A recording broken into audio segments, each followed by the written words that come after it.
Hey, it's Travis. Too many camp directors run just on gut feel. Our free Resilient Camp Blueprint Diagnostic is your dashboard for resilience.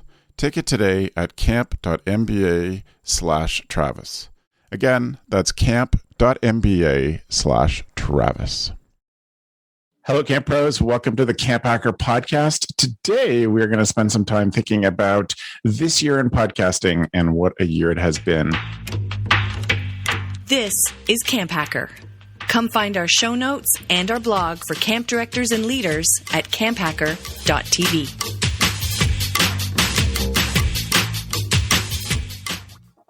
This episode of the CampHacker Podcast is brought to you by UltraCamp. Wouldn't it be refreshing if your registration software gave you more time?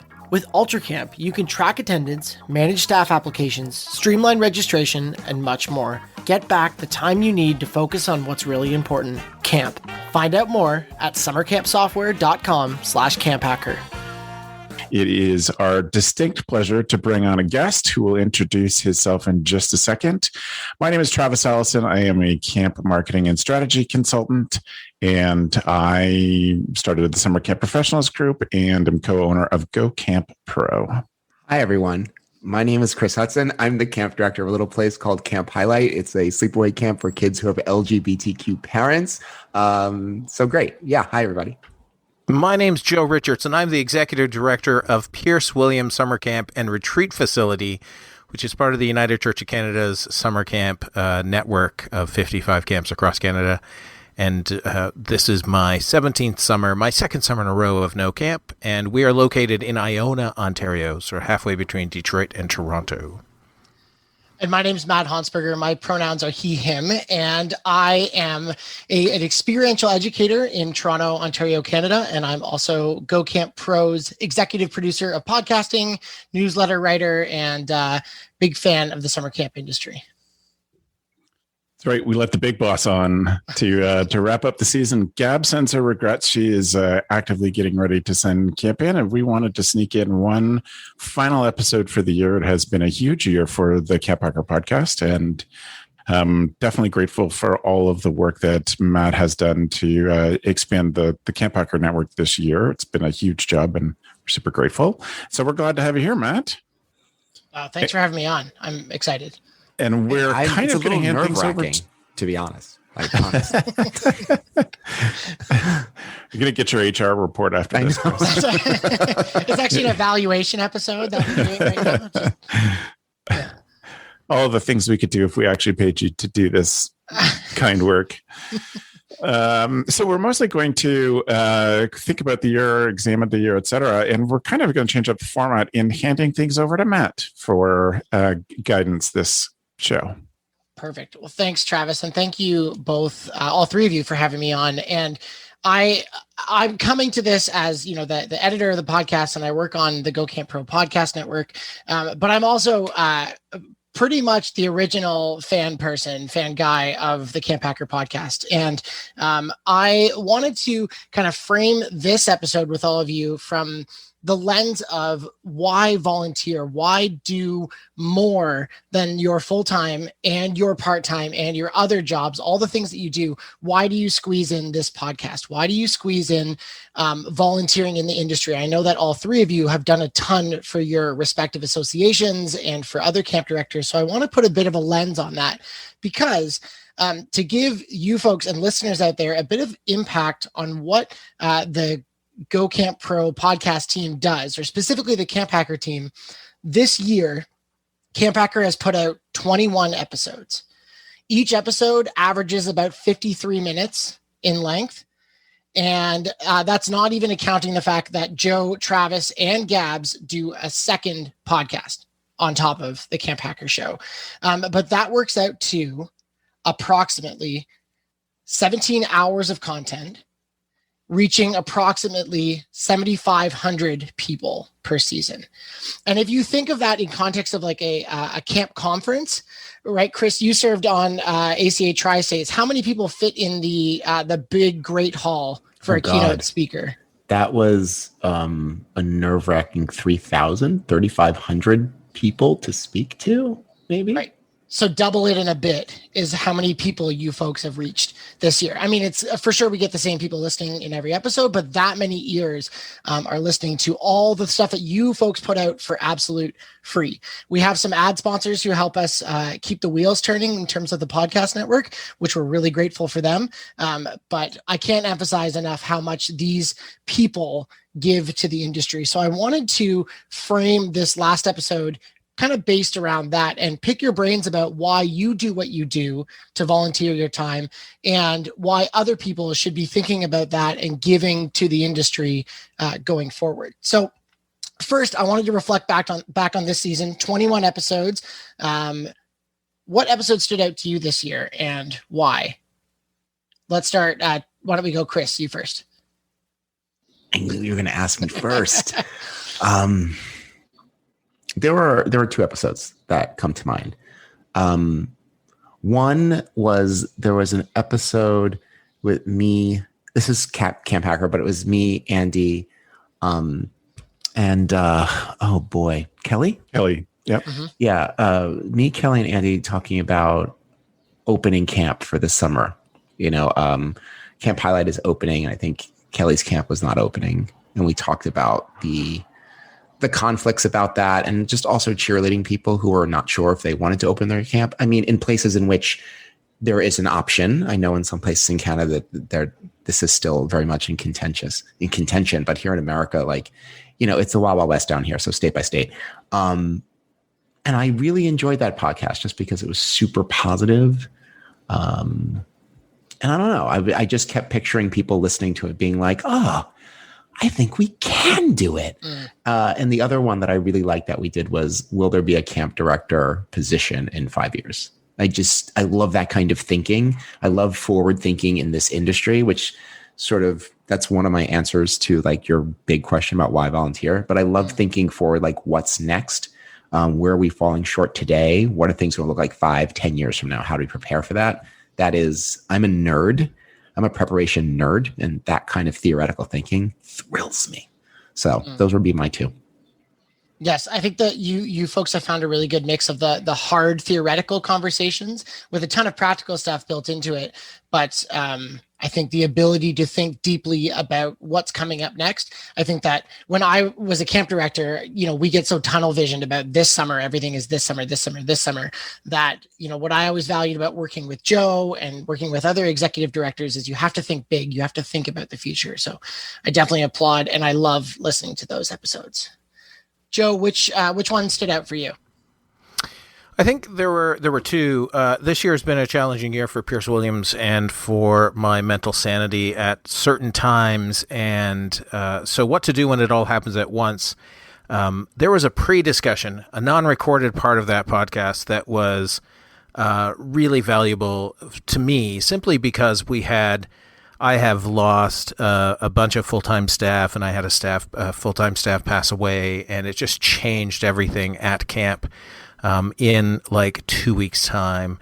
Some board members left, right? And so that was a good one. I also love the talk of incentivizing staff beyond the paycheck. I'm currently on the Go Camp Pro group. There's a discussion about the same discussion that people say, we need to pay staff more. And I'm like, well, then what should we pay them? Tell us. Don't just say we need to pay staff more. Tell us what we should pay.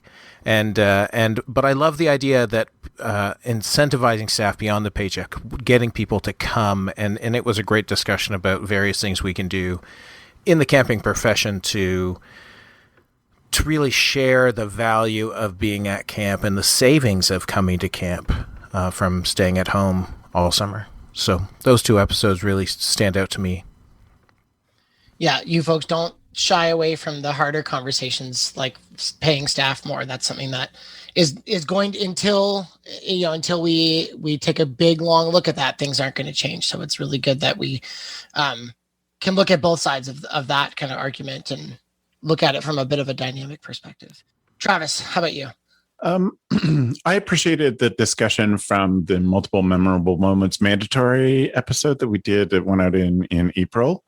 I think, and this is certainly my privilege to see it. I suspect Matt probably feels the same way, to grow up through it, but working with a co-camp director in Beth, who, having been to so many camps and seen so many camp programs, I know that being intentional about people's experience at camp, Beth is the best in the industry.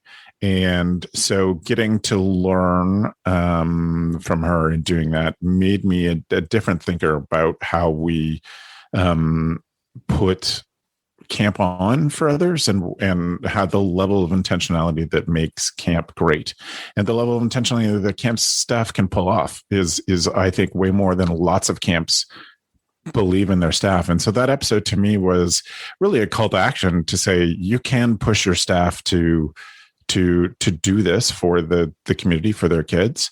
You can get great things out of them. And here's how you be intentional about that and make sure that happens. And so that to me, I think, is the essence of summer camp in so many ways. Great camps are ones that are incredibly intentional. And that discussion was really focused on that. Yes, absolutely. From a download numbers perspective, because that's something that I pay attention to every so often, the episode that got the highest downloads from this season so far, I mean, they take a little bit to come in, was episode 132, Running Camp with Less. And that was one where the whole crew was there, and we talked about how the summer of 2021, this summer, is not going to be one of abundance. And that was a prediction that we made in October that is definitely true for this summer. Right? We are facing one of the biggest staffing issues in the last while of the camp industry, and us being creative about how to run camp in different ways. And I think from all of the podcasts, there was a huge theme of that this was the kick in the pants that we all needed to stop doing things the way that we've always done it. And running camp, Andy talked about this a lot on the Day Camp pod this year, about how camps have just been relying on the latest water toy. Shout out to our sponsor CRS, where you can find the latest water toy. No, but you can get those things year after year, but that doesn't make your program better. Right? It's the amount you invest in your staff, and it's the amount that you invest in making your program shine and making those memorable moments and making them mandatory. It's all of those things that's actually going to make your program better. So when you have less, it's not bad. It just makes you think differently. And I think that's part of the reason it resonated with so many people, was because they were also thinking that this summer coming up was going to be one of those. So. And to continue that, is just to put a little bit more on that, I do believe that there are camps that hide behind the money that they can spend for program stuff, and believe that, we spent $150,000 on a new ski boat this year, and we're adding kneeboarding as well as wakeboarding and skiing. I think that there are camps, and I'm not saying that camps that have those things are all hiding behind them. I just think that there are ones, I know, I've been there, to ones that hide behind the things that they can afford to buy that other camps can't. And I think that you can be a camp that has lots of toys and have a wonderful community. I have been to those ones too. Yes. They're amazing to be at. And you could be a camp that can't afford that and run a crappy camp, but you can be that camp that can't afford much and put a lot of heart and intention in things and just change a kid's lives. And it's back to what you just said, though, when we've talked about this already, is intention.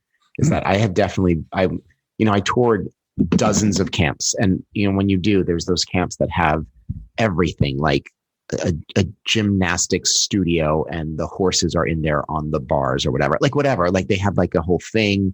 They have skiing and cooking at the same time, and that's wonderful. Those are all things that I could never afford, or that I would never charge for.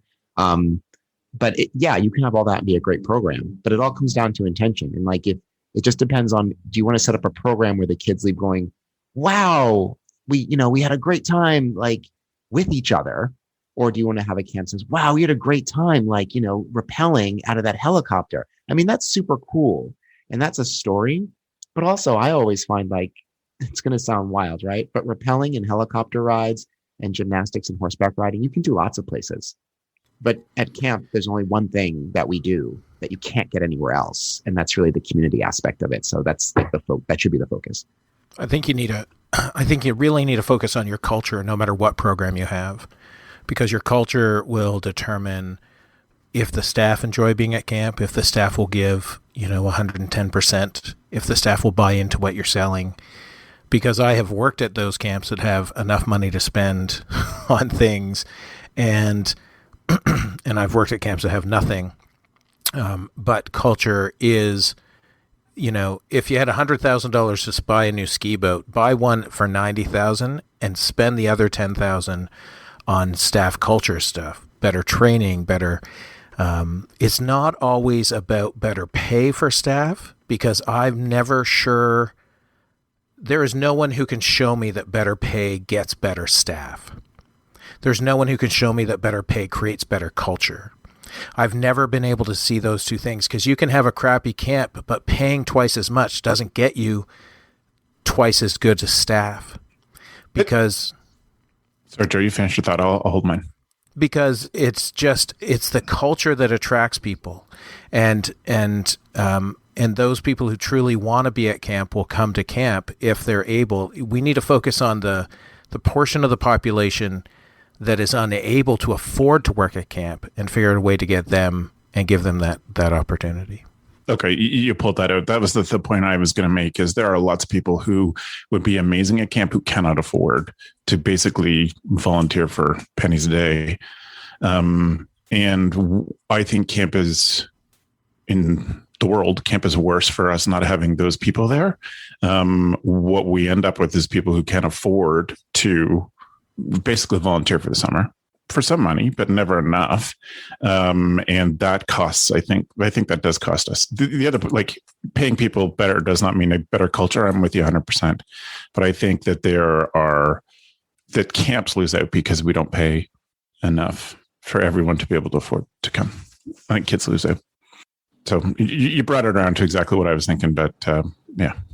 Well, and I think that to kind of put a bit of a pin in this because we clearly need to have a whole episode about staff pay. It seems like that's where we're at, where we need to really dig into the nitty gritty of that. And I would love to hear all of you get really into that, because I think it's a complex discussion. And I think the one thing that I'll bring into this is, I'm a millennial, and if you do the reading about millennials versus Gen Z, and Gen Z is who everyone is trying to find as a staff member right now. They're all looking for Gen Z.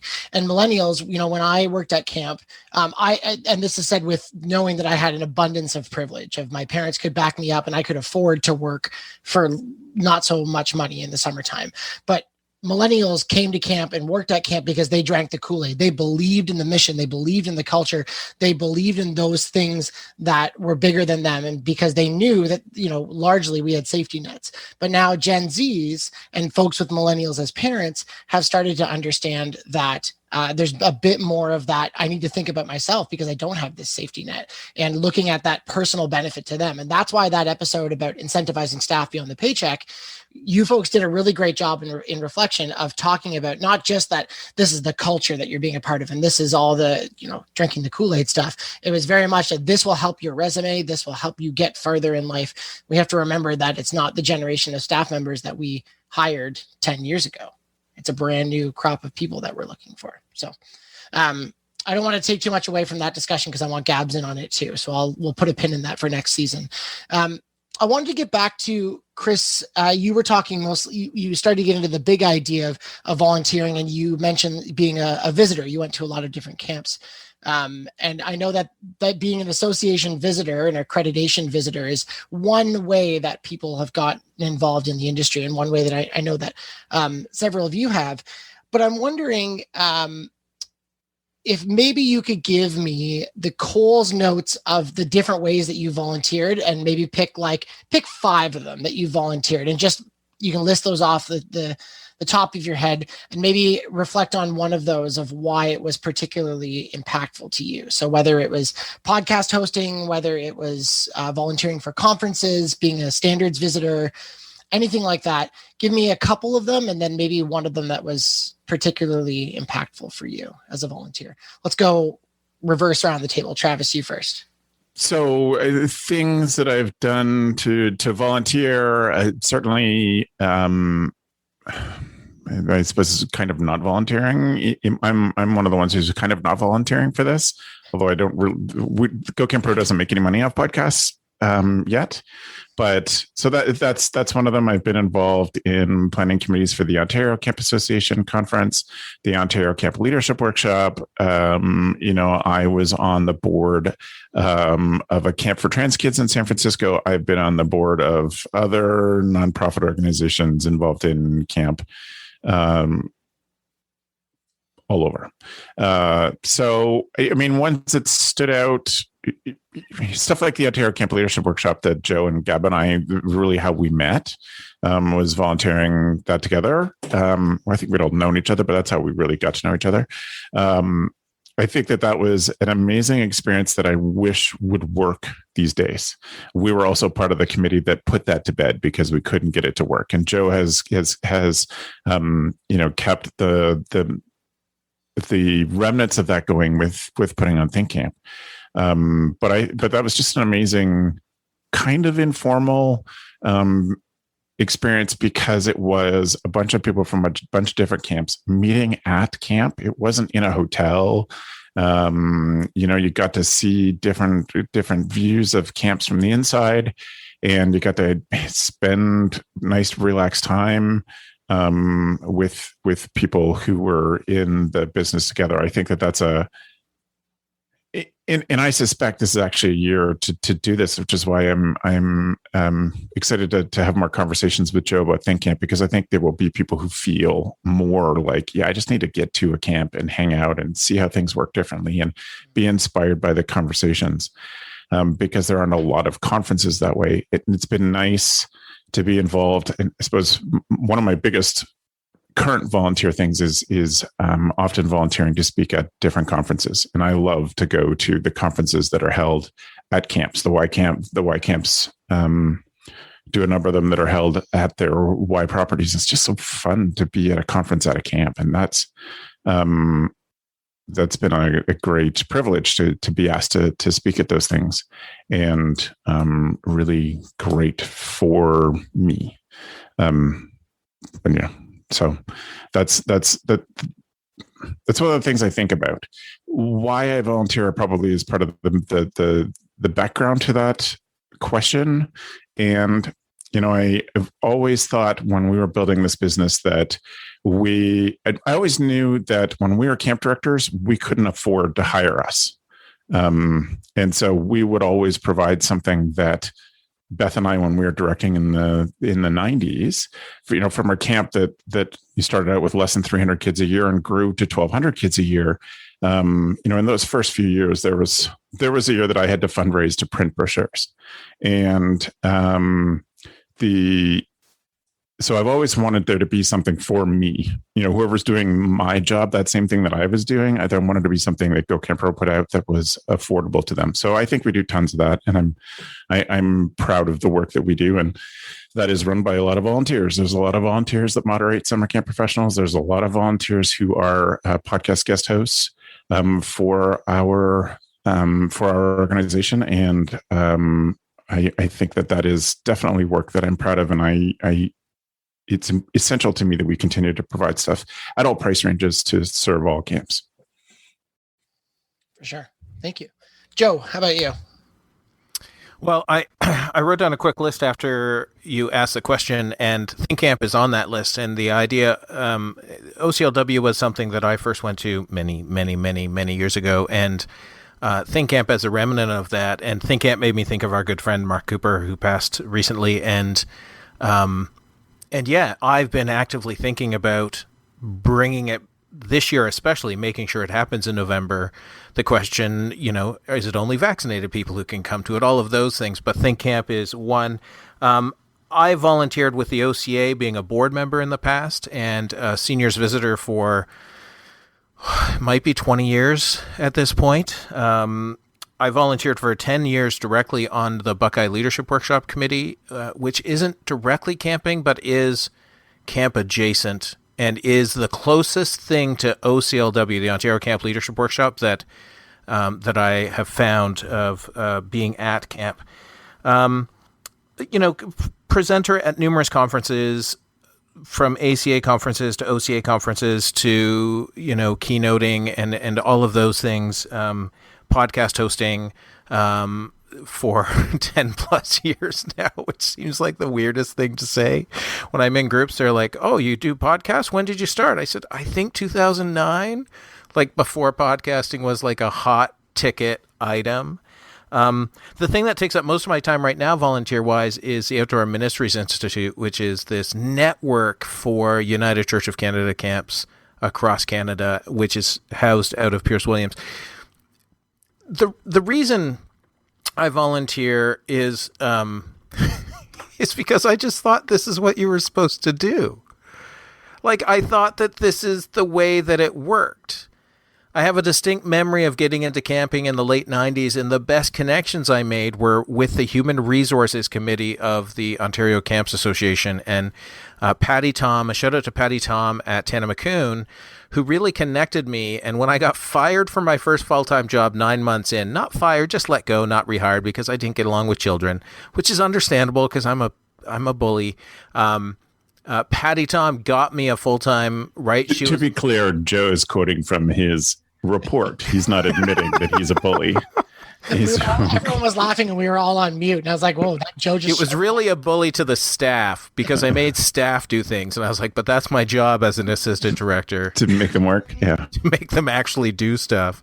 But like that connection, I just thought this is what everyone did. I didn't think it's like being a camp director. And Matt, you would know since you worked here, right? Like when Brother Bill showed up on site, Brother Bill's a retired camp director who moved on site here at Pierce Williams. And he's also, we joke around because he did not hire me two times in his camp career for like a full-time gig.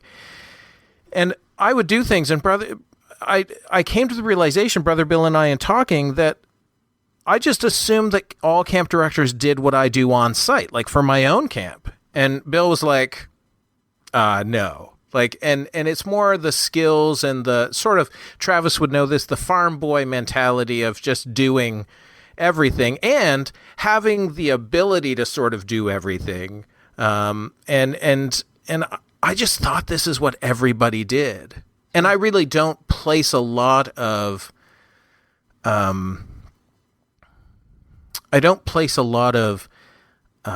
stress on this part of what I do, right? Like I don't want credit. I don't think about credit for it. I just think that this is like a mastermind group for the past 10 years of getting together and chatting with people, with Gabs and Dan and now Chris and Travis. And, but like when I go to a conference like the PCCCA, the Presbyterian Camping Conference, and my roommate at the conference, partway through introducing myself, he's like, "I know your voice." And I was like, I don't know what you're talking about.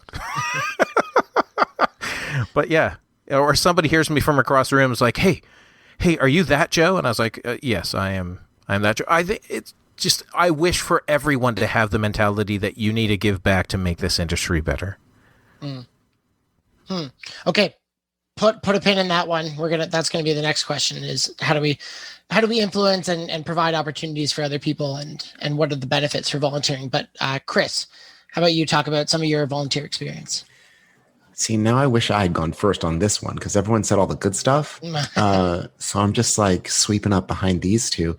So, starting out in camping, doing camp stuff when I was like 18, 19, it was for volunteer. And I volunteered for 20 years. Along the way, I started doing other camps. I was like, oh, snap, people are paying for this?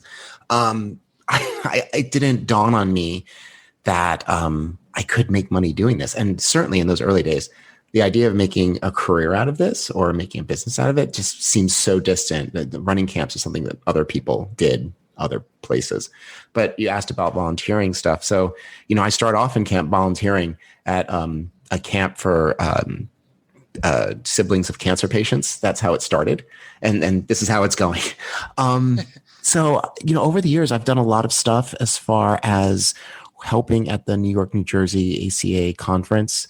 And then last year, or the last 2 years, I was the program co-chair. And now I'm on the board of directors for ACA, New York, New Jersey. So I spend my time doing that. I consult with a lot of camps. Yes, you can pay me, but also I will have a conversation with anyone for free about DEI efforts or LGBTQ efforts, making it more palatable for staff, families, and kids. I'm on the board of the Pride Camping Association, which again is trying to make these spaces more palatable and more safe for staff, families, and kids. And I feel like I do like 7,000 other things that I can't think of right now, but those things that I mentioned take up a lot of time as it is.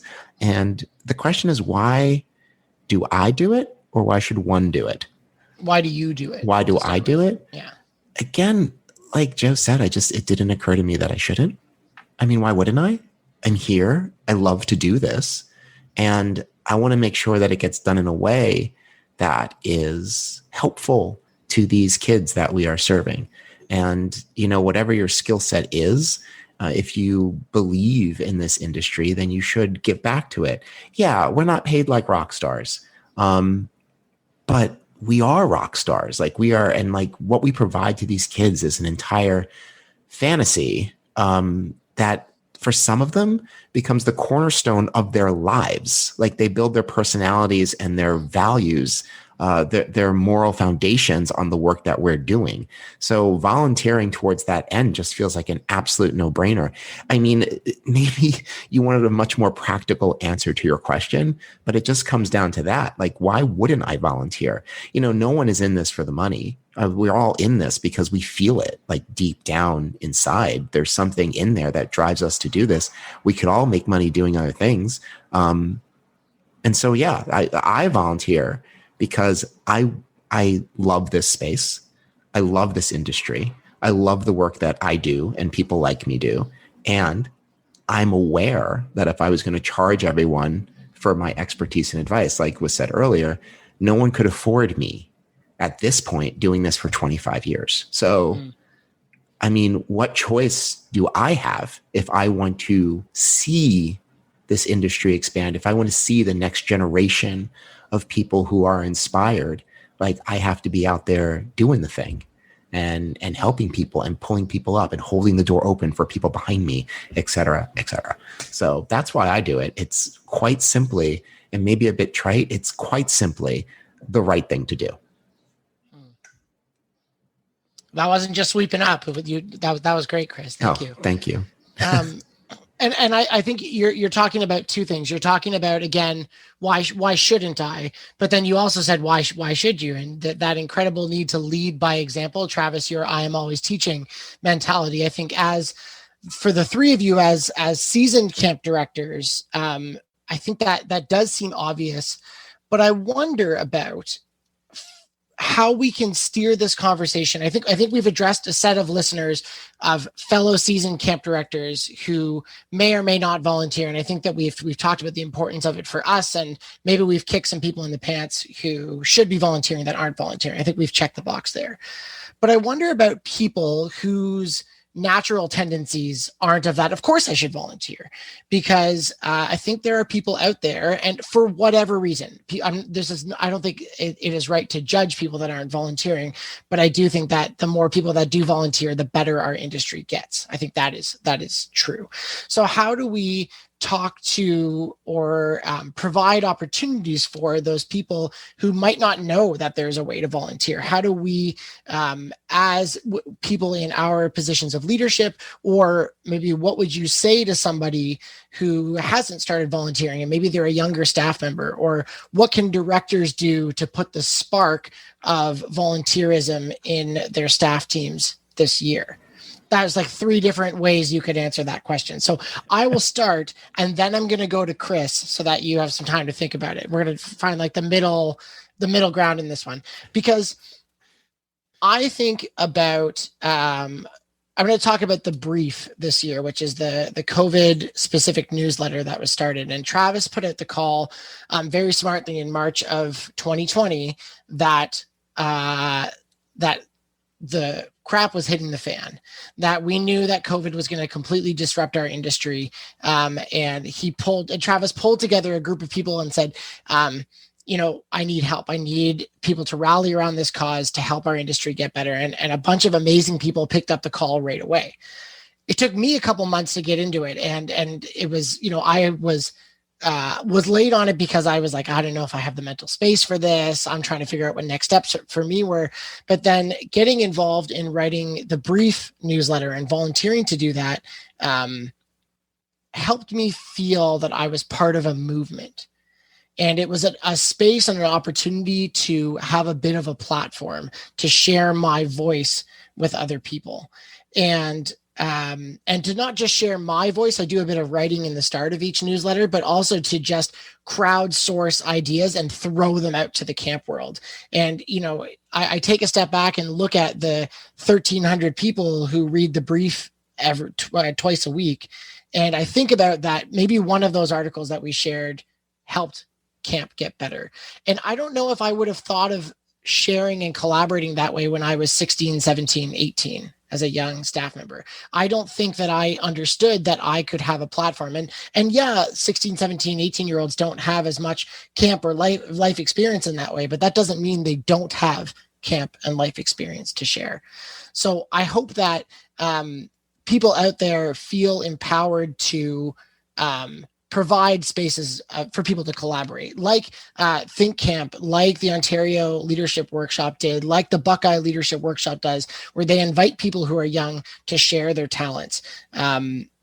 And I hope that we as an industry can keep providing those spaces, that it's not just the amazing Travis Allison, Chris Hudson, Joe Richards, Scott Arizala. I hope that we don't just monolith ourselves around those people. I hope that we provide opportunities, and that when somebody who finally feels empowered, whether they listen to this or they've just felt it year after year, if they say, I want to do something, that there is a platform and a space for them to immediately do that. So that's my thought on how we get people to volunteer. And I'll put my money where my mouth is. And if anyone wants to contribute to the brief, to the newsletter, to the Go Camp Pro staff, there is a space for you here in the network. Podcasting, come to First Class Counselors. We have a lot of young staff that come on as guest hosts for that. And because I think we need to provide as many opportunities as possible for younger folks in the industry to step up and have their voice heard. Chris. Wow, that was awesome. That was really great. Congratulations. What can we do? I'm going to follow up on something that you said, right? As far as, I think there is an idea of there's like people in the camp world who just always make things happen, and I remember once I was giving a training at a camp somewhere 2 or 3 years ago, and afterwards like a bunch of the staff like begged me to eat with them for lunch, and there was this one counselor who had sat me down, and he was just enamored, and he was like, so what was it like? You just decided you wanted to like start a camp, and you were like super confident, like right from the first day, and then like it just happened? Is that how it went? And I was like, no, I had no idea what I was doing. I cried constantly. Like it was really hard. Like listen, despite what you're thinking, listener, despite like what like press that people write about me, I'm not particularly special. I don't have superpowers. I just believe that what I'm doing is important. That's all it takes. And I've noticed this with my own staff. Empowering them means I have to step all the way back, because once Chris Hudson's involved, if Chris Hudson walks in the room, things are going to happen, which means I don't have to try that hard, or I don't have to put the effort in, or I had an idea, but I'm sure Chris has a better idea. I think as camp directors, I think it's really important to instill in your staff, like, hey, there's no secret sauce. This gets made because we crack a bunch of eggs and try different flavors and just see what happens. Why don't you try it? Just try it. See what happens. And, I think that is really, and I think we talked shades of this in a previous episode, but like, I think that's really one of the important parts about being a camp director is like, one, we're steering a ship, but also like, to stick on that ship metaphor, but also it's like really reviewing maintenance of that ship with people and preparing them for the time when maybe you don't want to be captain anymore, because that's the way these things go, isn't it? Right? So really inspiring people to want to keep that ship going. It's not any one person's job. And I say this from my own personal experience. Like that's the lesson that I've learned over the past 3 years, is that if I'm ever present, if I'm always the first one to talk, if I'm always the first one to give the agenda, everyone feels really comfortable with that. And that's not where I want you to be. I want you to look at this and be like, oh, I could do this too. I tell people all the time, how did you start a camp? I just did it. I woke up one day and I did it. There was no magic involved. I'm not a mutant. I don't have superpowers. I'm just a regular guy who believes in something. That's it. I think that's so important. Sorry, Travis, you had a thought. Well, I do. I think it is important that we show people that they can volunteer. One of the things that I have mixed feelings about with the people who podcast for Go Camp Pro, that they are people who stand out at their camps. There are people who have confidence, who've done things, people who have either Matt's a great example. Oliver's a great example. People who just said, hey, it'd be great if Go Camp Pro did this thing. And then I said, yeah, it'd be great if you did that thing for Go Camp Pro. But there are people who have the confidence to volunteer. I think we have to teach people that volunteering is possible. And we have to, like camp we do for kids, we have to provide a place where it's safe for them to get involved within the safety of the community. A friend of ours who is on the Ontario Camp Leadership Workshop team when I joined it, Rudy Massimo, he used to talk about how something as simple as running a meeting. So Chris, you reminded me of this. Something as simple as running a meeting is a great place to get people to practice being in charge of something. And if somebody, and Rudy had this philosophy that if you are a participant, like if you have something to say at a meeting, you have no business running that meeting. You're a participant. You need someone to facilitate. And that's an easy enough. I mean, one of those things easy for me to say in my male privilege.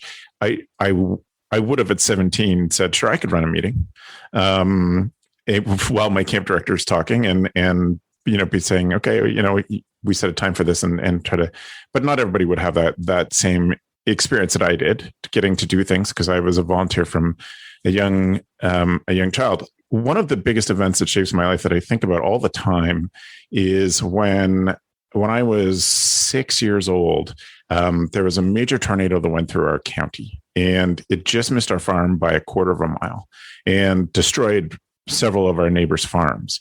And I remember my mom waking me up at night when it happened in 1977, so I was 6.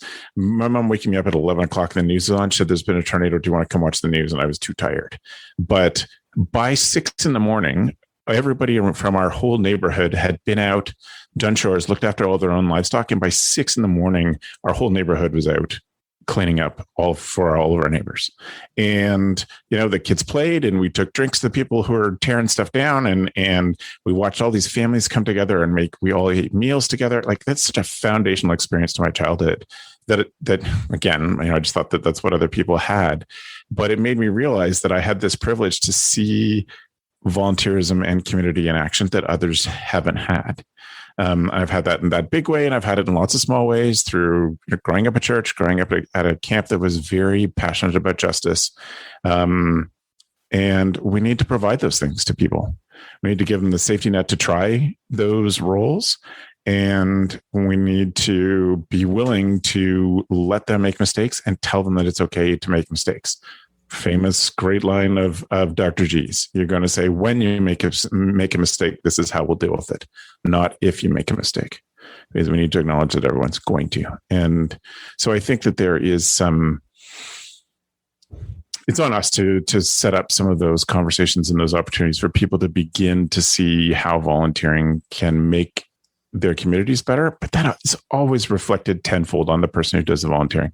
I think you usually get 10 times the benefit of the effort you put into it and, helping other people benefit. But I think you always learn so much from being a volunteer. It's important to me. And what better metaphor is there for what the next 3 years in our industry is going to look like than cleaning up after a tornado, right? There are lots of opportunities for us to clean up from this year. And there are lots of opportunities to do better the things that we have not been doing before, welcoming more campers of color, making sure that we are living up to the values of being a truly inclusive community, and all of the economic and aspects that have come from this last year of existence in the industry. So how do we show people that how do we put people in part of that cleanup effort as a means of volunteering? I think it's interesting. Joe, how about you?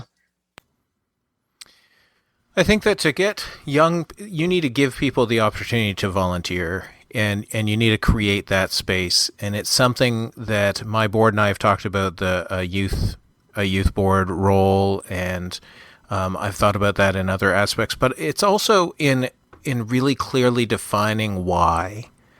The reality is that I want you to volunteer because you have had the privilege of this experience. And think about the young you what would you want them to know? How would you help them along, right? And create that experience. I think there's a lot of busy culture blocks people from volunteering, right? I'm too busy. I can't do that. I can't add another thing. You want me to run my entire camp by myself and volunteer? Well, I would argue with those people that you shouldn't be running your entire camp by yourself, right? Like start from zero and move out, because if I had a board of directors who said you can't volunteer, if I had to ask permission every time I went to do something, there's no way that I would do everything that I do.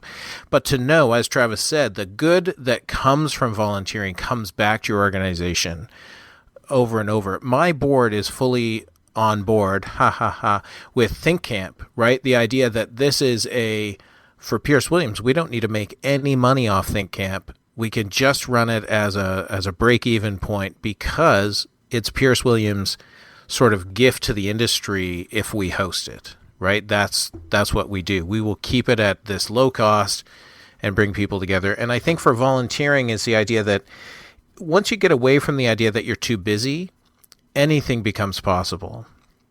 If you have what we used to say is a mental resiliency and mental capacity to do things, what you really need to be aware of is that, as Chris said earlier, none of us have superpowers, right? This just is us doing stuff. If you think that Joe Richards spends more time working than you do, you are sadly mistaken. I am one of the laziest people in the world when it comes to certain things. But what I'm not lazy in is thinking about what I'm going to do, which then means when I do it, it takes me less time to do it. I think about camp all the time, and I would encourage people to volunteer. Find one thing you can volunteer for. I didn't even mention, and because I'd totally forgotten about it, I believe for years I was the editor of the OCA newsletter. I totally forget these things, right? And it's just volunteering because you're like, oh, that's a skill I have, right? Like I can do that. I can do graphic design with a really crappy old program that Gabs hates, but I can do graphic design. And I think that it's giving people the chance to volunteer. And I think what this pandemic has really shown us is the idea that you don't have to be in the location to do the work. And this summer is really unique for Pierce Williams because we're not running camp, but I'm hiring staff, and the way the grant program works, so it's a government grant here in Canada, I'm going to have them create a new website and them create the marketing materials and them create a new pay scale to talk about with me, right? So I'm going to have youth who are paid at this point, but also how to create volunteer space for our campers, for our staff members, right, to get them more involved in camp. Because now it's a time to experiment because the tornado has come through and is still hitting some people. And the reality is, who doesn't love to play in the rain and jump in puddles and do all of those things? And that's what this has given us at Pierce Williams in some camps. If you look at it that way, that you're able to play with ideas ever so briefly, right? I hope to God this never happens again in the camping industry, that there's 2 summers off. But like, the reality is, this is the one summer where we can do this work and play with these ideas and figure out how to get young millennials, young Gen Z people volunteering. On a side note about Gen Z and millennials, I want to bring Gen X into the conversation, because I wonder what it is about Gen X parents that are many of the parents of the millennials that has them not going to camps to work. Research needs to be done. Let's get on this, people. Put the call out. I like that we have talked about metaphors of boats and tornadoes in this. We should do an entire metaphor episode, and I insist that I be on it because I love it.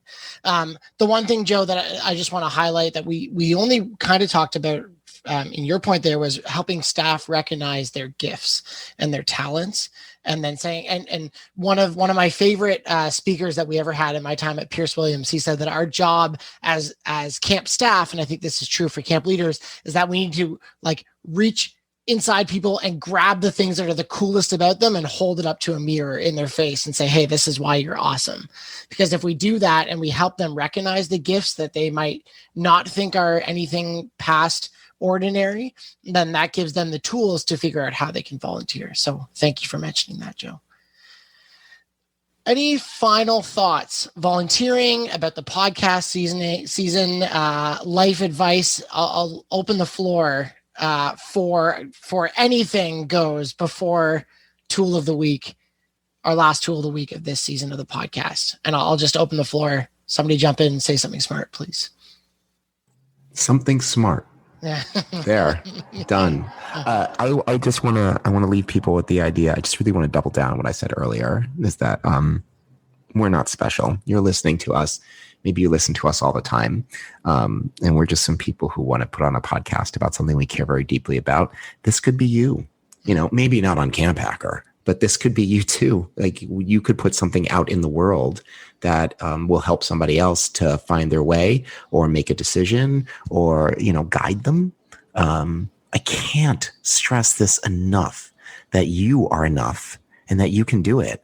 You absolutely can do it. If I fully relate to what Joe said about him being the laziest person, I tell everyone all the time, oh my God, I am so lazy. They're like, you have 3 jobs, you volunteer for 5 things. I'm like, yeah, but I don't do more work than you do.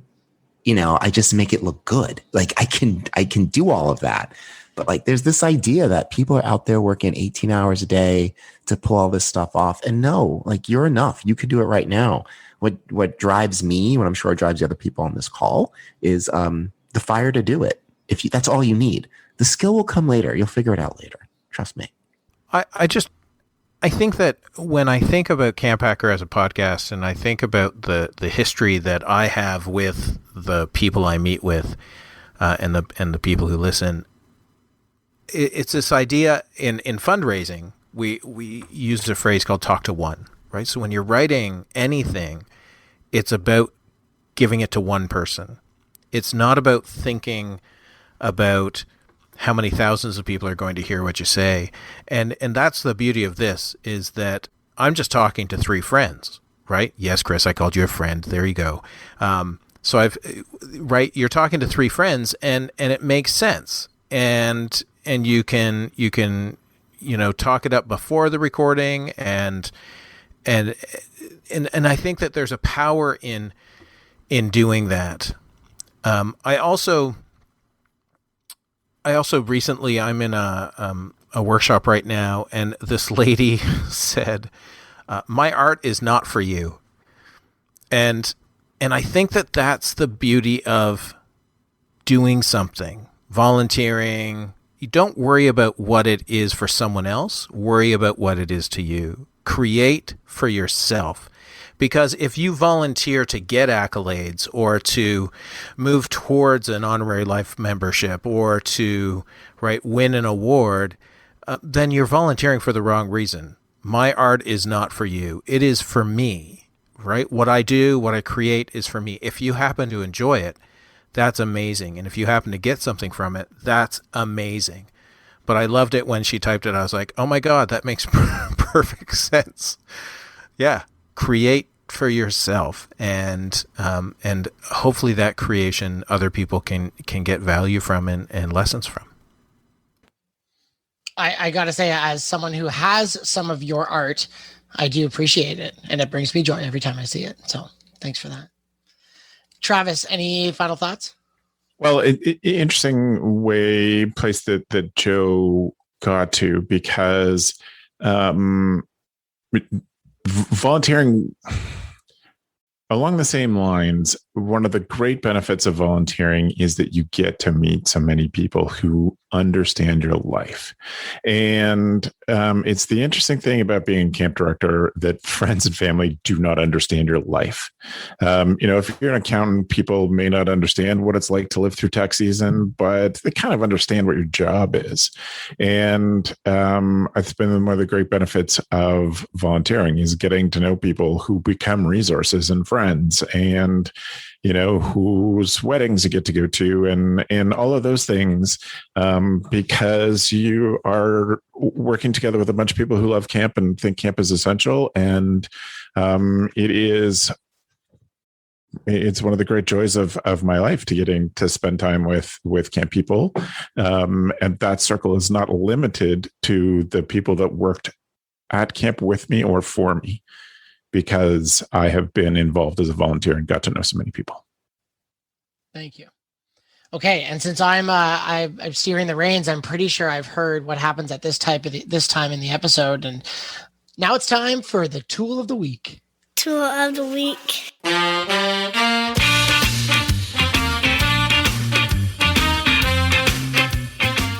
Thank you, Matt, for leading us through that. Joe mentioned this quickly. We haven't talked about this, and it's going to be weird timing when this episode comes out. But many of you will know Mark Cooper, who was a frequent guest on the show, who lost his life to his mental illness this spring, and was a great friend to many of us. And so I want to acknowledge Mark's passing and say how much we'll miss him and how much we're thinking of his camp family as well as his family. And thank Mark for all of his wonderful contributions. He's also a very giving volunteer. So we're grateful of had a chance to get to spend time with Mark. We will definitely move on then to the tool of the week. If you're just joining us because you saw the title and thought it was a great idea, or had someone send the show to you, tool of the week is where we ask our guests to bring something that makes their life as a camp director easier, and just share those with us. Matt, I'd love for you to start us off if you don't mind, please. For sure. I'm going to recommend Mark Cooper's book, actually. But I would be remiss if I didn't share a Mark Cooper story alongside with it. And Joe was involved in this one. That if we can all embody Mark's spirit of playfulness, I think the world will be a better place. Because you will find yourselves in such situations as taking an old camp, one of the industrial size mixing bowls, and putting it on your friend's head and shooting paintballs at that mixing bowl with a slingshot as they walk across the front lawn of your friend's cottage.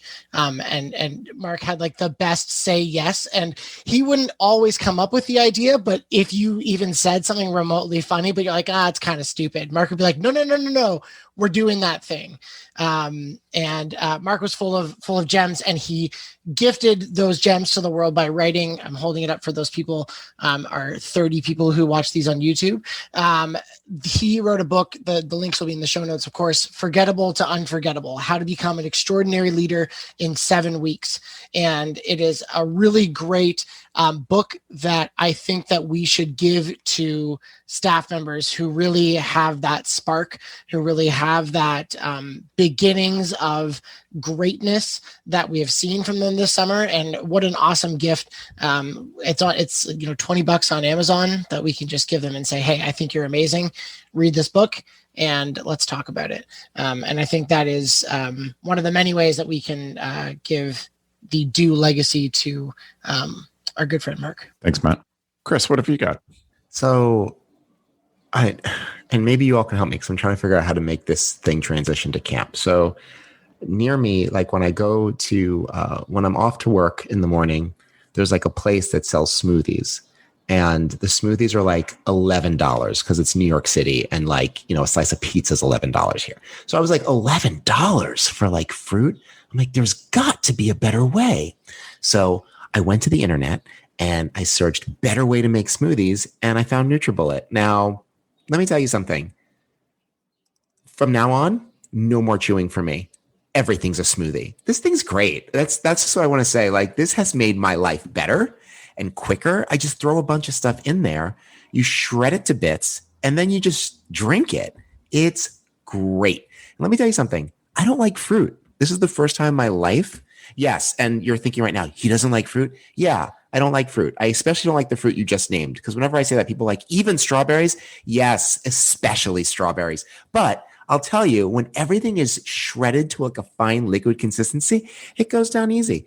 I'm getting a ton of nutrition. My jaw has never been more relaxed. And I would recommend it. And I want to find a way to bring this to camp, because not for nothing, I don't eat at camp because there's no time. I walk into the dining hall and then it's the Chris Hudson show, and every staff member wants to ask me a question. Every kid wants to show me what they made in arts and crafts.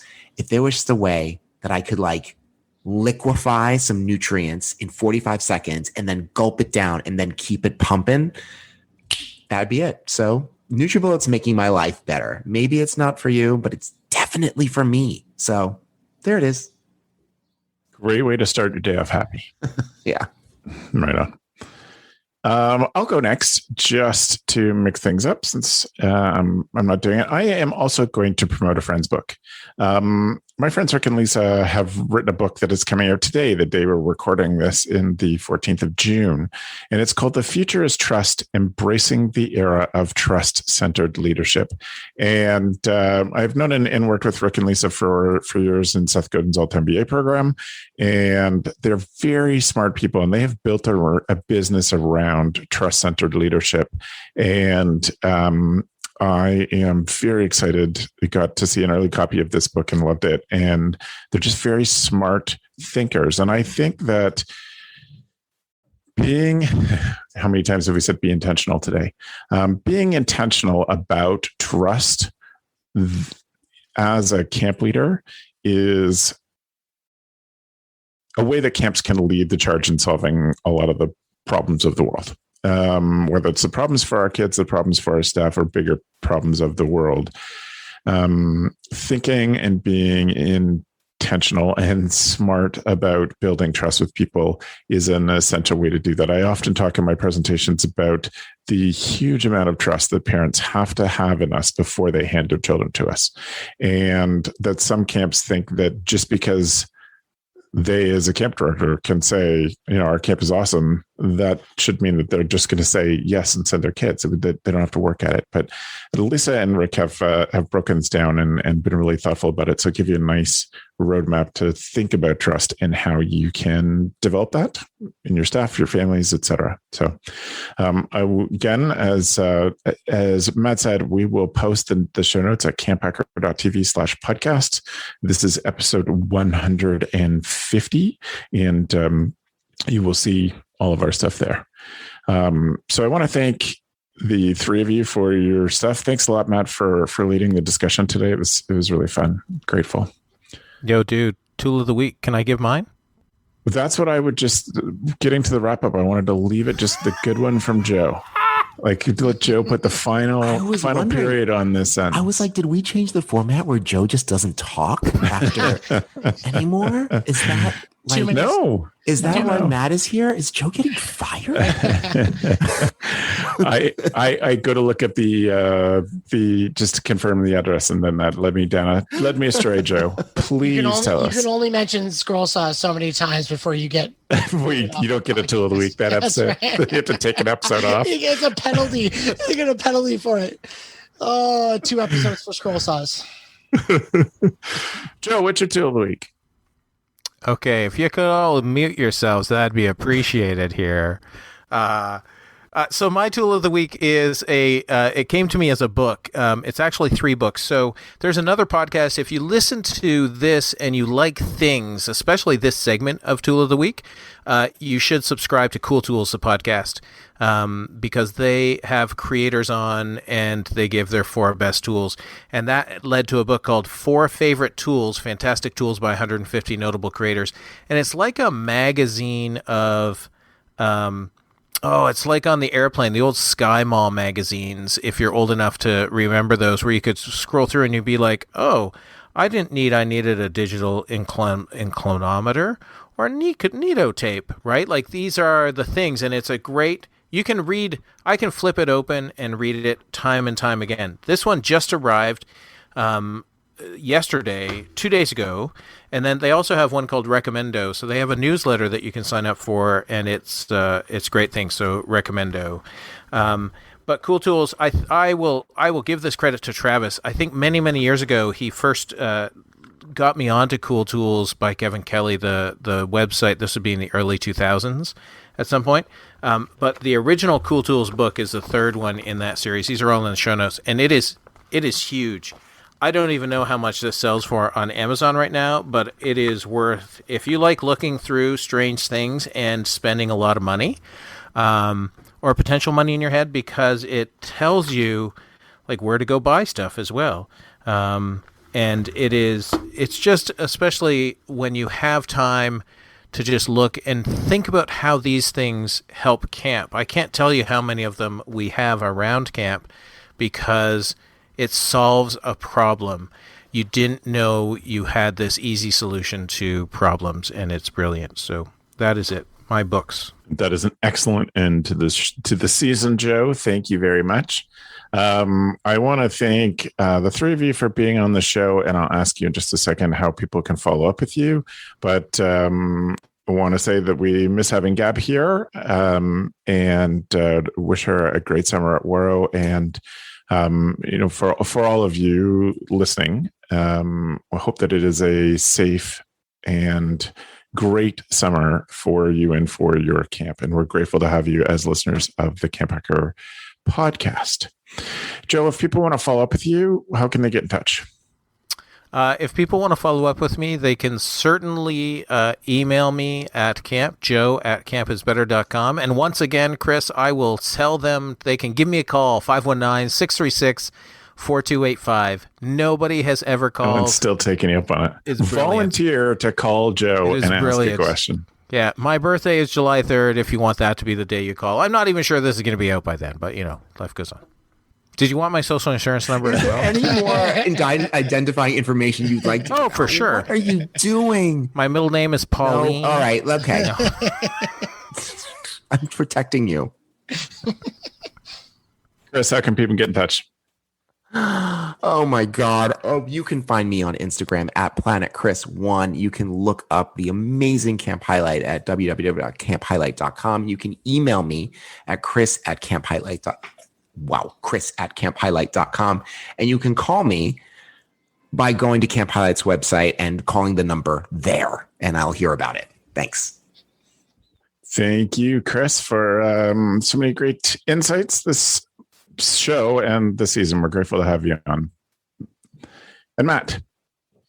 I don't listen to every episode of CampHacker when I edit, but I do listen to every last 5 minutes, because there's always some kind of shenanigans with either Joe's tool or him giving out his phone number to everyone on the internet. So, If people want to get a hold of me, you can email me at matt@gocamp.pro, matt@gocamp.pro. And I want to thank all of you for all that you do for the 7,000 people that you have impacted this year. If folks like what we do with the Go Camp Pro podcast, you can check out the Go Camp Pro podcast network at gocamp.pro/podcast. And you can find a podcast for camp directors of every age and stage. Indeed. Thanks, Matt, for being on. Thank you. Have a great year, everybody. And thanks for the evening, friends.